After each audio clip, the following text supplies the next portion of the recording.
Penguin Random House Audio presents Backlash, the Undeclared War Against American Women by Susan Faludi, read for you by Maggie-Meg Reed. Preface to the 2020 edition. The great hope of a J'accuse is that it won't be reprinted decades later, for the simple reason that by then you want it to be obsolete. An indictment that stays true is an indictment not heard. And yet, a decade after the book's debut, and then 15 years, and now more than a quarter-century later, here's what I keep hearing from readers. You could just reissue Backlash. Nothing's changed. Can that be? Back in the late 1980s, the era I critiqued in the book, the right to abortion was hanging by a thread, and poor women were prohibited from using Medicaid benefits to end a pregnancy. The White House and the Republican Party were systematically undermining government programs and agencies that supported the rights and welfare of women. Pay inequities were dismissed as feminist hyperbole, even as they worsened in the very jobs where female employment was growing fastest, and complaints of sexual harassment and assault were met with scoffing skepticism, even as they plagued schools, the military, and workplaces nationwide.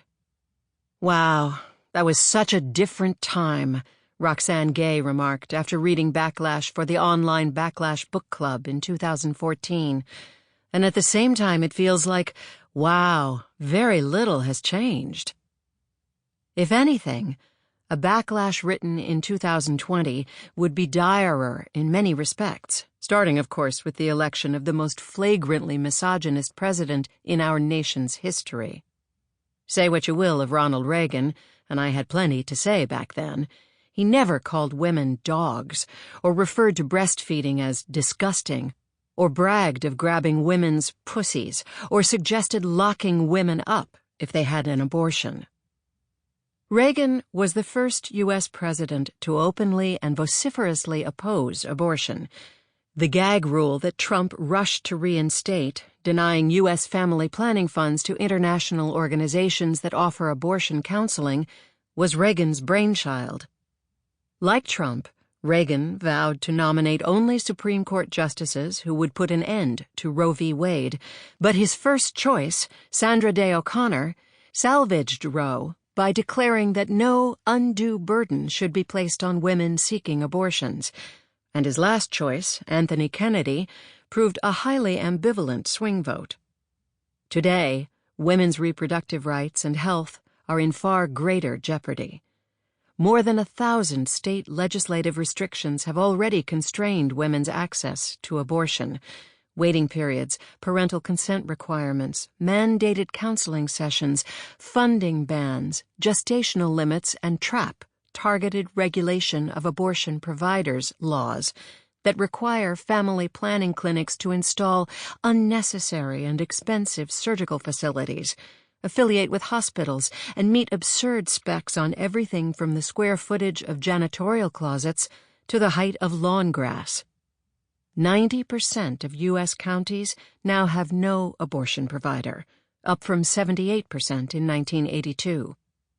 With the replacement of Justice Anthony Kennedy with Brett Kavanaugh in 2018, a right-wing majority on the Supreme Court is poised to strike the knockout blow to Roe. And that's just abortion. The Trump regime has assailed women's well-being on every front: pay equity, maternity care, breast cancer treatment, Medicaid, Medicare, domestic violence, sexual assault, nutrition aid, you name it. And yet, the crotch grabber inspired a feminist renaissance, starting with the post-inaugural Women's March and continuing on through a raft of women-led initiatives, petitions, and protests against his administration's policies. A scorched earth Me Too movement exposing sexual predators at the highest levels of power, formidable mobilizations to oust Trump-allied legislators, and an avalanche of women seeking elected office. In Alabama, Black female voters cast the deciding ballots, to keep Trump-anointed antediluvian Roy Moore out of the U.S. Senate. In the 2018 midterm election, female Democratic candidates, propelled by female voters, whose outrage fueled the greatest gender voting gap in a decade, won a record number of seats. Depending on how you turn the kaleidoscope, the current situation for American women is a budding rose garden or a thicket of noxious weeds. On the one hand, the media that in the 1980s arguably did more to fuel the backlash than any other cultural establishment with its battery of fake indictments against feminism, man shortage, infertility epidemic, career burnout, is now countered by a vast feminist blogosphere, which in turn has prodded the mainstream press into staffing up with feminist-minded reporters and editors. The New York Times even hired a gender editor, started publishing obituaries of accomplished women it had overlooked in previous decades, and investigated Harvey Weinstein's sexual predations in Hollywood, for which its female-led reportorial team won the 2018 Pulitzer Prize for public service.